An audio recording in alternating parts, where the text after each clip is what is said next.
इतिहास में छिपी पन्नों में ऐसे कई सारे रहस्य मौजूद हैं जिनका पहेली आज भी अनसुलझी है। और खासकर उनमें से एक पहेली ऐसी है जो आज के समय पर हमारे आंखों के सामने होते हुए भी बहुत ज्यादा रहस्यमय है। और इस रहस्यमय पहेली की शुरुआत हुई थी लगभग 4000 साल से भी पहले, जब एक सिविलाइजेशन ने समय को भी सवाल करते हुए एक ऐसे मॉन्यूमेंट को बनाया था जिसका समय भी कुछ नहीं बिगाड़ पाया। अब तक शायद आपको पता चल चुका होगा, यहाँ पर बात हो रही है the great pyramids of Giza की। 4000 से भी ज्यादा साल बीत गए, लेकिन ये पिरामिड्स इन हजारों सालों में कई सारे तूफान, भूकंप और तपतपाती धूप को भी सहते हुए आज भी बड़े मजबूती के साथ खड़े हुए हैं, और वो भी बिना किसी मेंटेनेंस के। लेकिन कैसे? आज के समय पर अगर हम एक बिल्डिंग बनाकर बिना किसी मेंटेनेंस के उसे वैसे ही छोड़ दें, तब वो बिल्डिंग की हालत कुछ ही सालों के अंदर धीरे धीरे करके बिगड़ने लगेगी और कुछ 100 सालों के बाद वो बिल्डिंग पूरी तरह खारिश हो जाएगा। लेकिन हम यहाँ पर कुछ सालों की बात नहीं कर रहे हैं, बल्कि हम बात कर रहे हैं हजारों सालों की। आखिर इन एंशिएंट इजिप्शियंस के पास ऐसे कौन सी टेक्निक्स थी जिनके मदद से वो इतने मजबूत पिरामिड्स को बना पाए, और उन्होंने ये पिरामिड्स को बनाते वक्त ऐसे कौन से टूल्स का इस्तेमाल किया था जिनके मदद से वो इतने भारी भरकम पत्थरों को एक जगह पर लाकर एक के ऊपर एक रख पाए। आज के समय पर इस अजूबे को देखने के लिए दुनिया के हर कोने से लाखों लोग आते हैं। उनमें से कुछ लोग ये कहते हैं कि ये पिरामिड्स और कुछ नहीं बल्कि प्राचीन इजिप्ट में मौजूद राजा महाराजा के मकबरे हैं, और किसी का ये कहना है कि प्राचीन इजिप्ट में ये पिरामिड्स को अनाज रखने के लिए बनाया गया था। और कुछ लोग तो ये तक कहते हैं कि उस जमाने में ये पिरामिड्स किसी तरह के पावर जनरेटिंग प्लांट्स थे जिनके मदद से बहुत ज्यादा इलेक्ट्रिसिटी जनरेट किया जा सकता था। लेकिन वजह जो भी हो, लगभग 4000 साल से भी पहले उन इजिप्शियंस को इतने विशाल और भारी भरकम पिरामिड्स को बनाने की जरूरत क्या थी? और क्या सच में इन पिरामिड्स को एंशिएंट इजिप्शियंस ने बनाया था, या फिर किसी ने उनकी मदद की थी? आज हम सब मिलकर ये सभी सवालों का पर्दाफाश करने वाले हैं। तो चलो बिना किसी देरी के इस मिस्टीरियस और इंटरेस्टिंग वीडियो को शुरू करते हैं।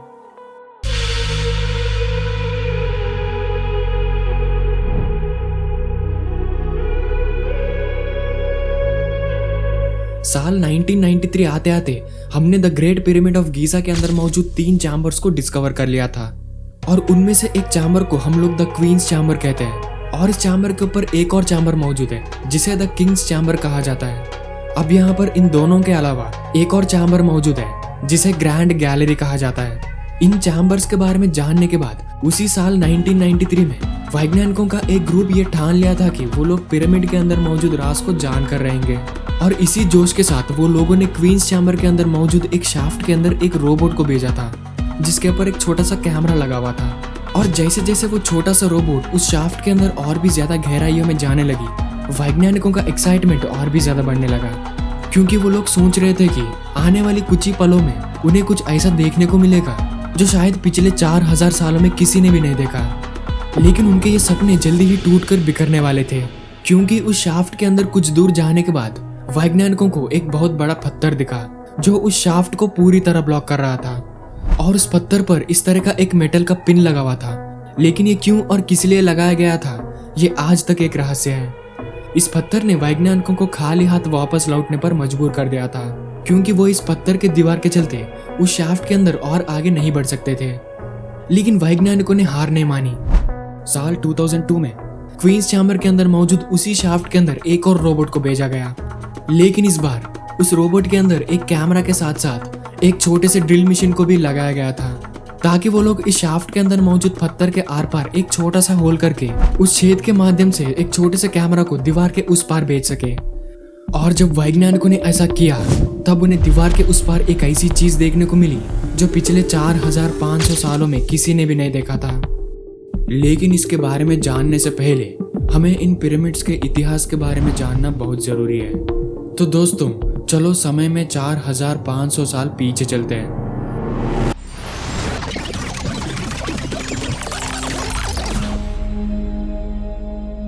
वो समय था 2560 BC के आसपास, और ये वो समय था जब पिरामिड्स का निर्माण शुरू हो चुका था। अब यहाँ पर सबसे पहले जो पिरामिड को बनाया गया था वो था the great pyramid of Giza, और इसे उस समय के महान राजा कुफू के द्वारा बनाया गया था। उस वक्त ये विशाल पिरामिड को बनाने के लिए लगभग 20,000 से 30,000 लोग एक साथ काम कर रहे थे और इस पिरामिड को बनाने के लिए ग्रेनाइट, लाइमस्टोन और मोर्टार जैसे पत्थरों का इस्तेमाल किया गया था। लेकिन इन पत्थरों को पिरामिड तक पहुंचाना उतना आसान काम नहीं था, क्योंकि इन पत्थरों को पिरामिड के कंस्ट्रक्शन साइट से लगभग 800 किलोमीटर दूर मौजूद एक जगह से लाया जाता था। वहां पर इस खास किस्म के पत्थर को बड़ी बारीकी से एक रेक्टेंगुलर शेप में काटा जाता था। उस समय पर औजारों को बनाने के लिए कॉपर का इस्तेमाल बहुत ज्यादा होता था, इसीलिए ये माना जाता है कि इन बड़े बड़े पत्थरों को काटने के लिए उसी कॉपर से बनी औजारों का इस्तेमाल किया गया होगा। लेकिन ये कहानी यहीं पर खत्म नहीं होती, क्योंकि अब फिर से ये कटे हुए पत्थरों को यहाँ से लगभग 800 किलोमीटर दूर मौजूद पिरामिड के कंस्ट्रक्शन साइट तक लेके जाना है। लेकिन ये काम उतना भी आसान नहीं है, क्योंकि इन पत्थरों का वजन 2.5 टन से लेकर 80 टन तक होता था और ऊपर से उस जमाने में ट्रांसपोर्टेशन के लिए पहियों का इस्तेमाल भी नहीं होता था, बल्कि एंशिएंट इजिप्शियंस किसी भी चीज को एक जगह से दूसरी जगह तक पहुंचाने के लिए इस तरह के स्लेजेस को इस्तेमाल करते थे। और इसी चीज को थोड़ा सा और आसान बनाने के लिए पत्थरों को इन स्लेजेस के मदद से खींचते वक्त उसके सामने थोड़ा सा पानी डाला जाता था, ताकि फ्रिक्शन थोड़ा सा कम हो सके। और जब वैज्ञानिकों ने ये टेक्निक को टेस्ट किया, तब उन्हें ये पता चला कि पत्थरों को खिसकाते वक्त स्लेज के सामने सही मात्रा में पानी डालने पर फ्रिक्शन सच में कम हो जाती है। लेकिन इतने बड़े और भारी पत्थरों को जमीन पर घसीटते हुए वापस लगभग 800 किलोमीटर दूर तक लेके जाना बहुत ज्यादा मेहनत भरा काम है। इसीलिए काफी सारे हिस्टोरियंस और आर्कियोलॉजिस्ट ये मानते हैं कि इन पत्थरों को पिरामिड तक पहुंचाने के लिए एंशिएंट इजिप्शियंस ने शायद नाइल नदी का इस्तेमाल किया होगा। अब जैसे तैसे करके इन पत्थरों को पिरामिड के कंस्ट्रक्शन साइट तक पहुंचाने के बाद इजिप्शियंस को पिरामिड के बेस बनाते वक्त उतनी ज्यादा मुश्किलें नहीं आए होंगे। लेकिन जैसे जैसे पिरामिड का हाइट बढ़ते गया, अब इन पत्थरों को पिरामिड के ऊपर तक लेके जाना था। लेकिन इजिप्शियंस ने ये काम को कैसे किया था, इसका कोई भी ठोस सबूत आज के समय पर हमारे पास मौजूद नहीं है। इसीलिए वैज्ञानिकों ने कुछ ऐसी थियरीज या फिर आइडियाज को सजेस्ट किया था जो शायद इन पत्थरों को पिरामिड के ऊपर तक पहुंचाने के लिए इजिप्शियंस के द्वारा इस्तेमाल किए जाते थे। और उनमें से सबसे ज्यादा बताया जाने वाली थियरी है ये, जैसे कि आप अपनी स्क्रीन पर देख सकते हो।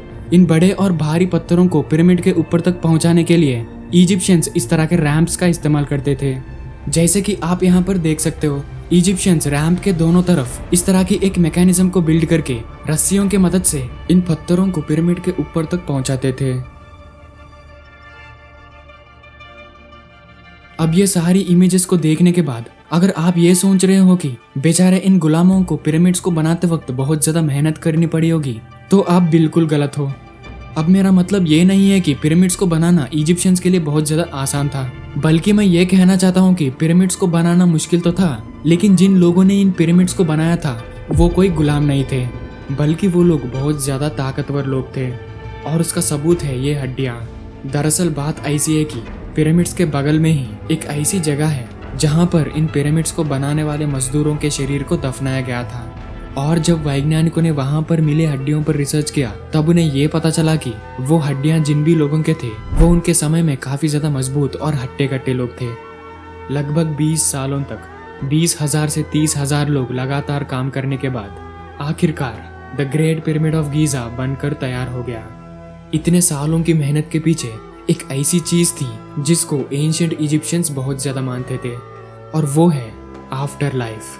दरअसल बात ऐसी है कि एंशिएंट इजिप्शियंस मानते थे कि एक इंसान मरने के बाद भी उसका जीवन आगे बढ़ता ही रहता है, और उनका मानना था कि मरने के बाद वो इंसान धरती पर तो जिंदा नहीं होता, लेकिन भगवान के पास पहुंचने के बाद वो मरा हुआ इंसान अपने मरने के बाद वाली जिंदगी को बिताता है, और इसी आइडिया को आफ्टर लाइफ कहा जाता है। इजिप्शियंस अपने राजा को बहुत ज्यादा मानते थे और उनके लिए उनके राजा किसी भगवान से कम नहीं थे।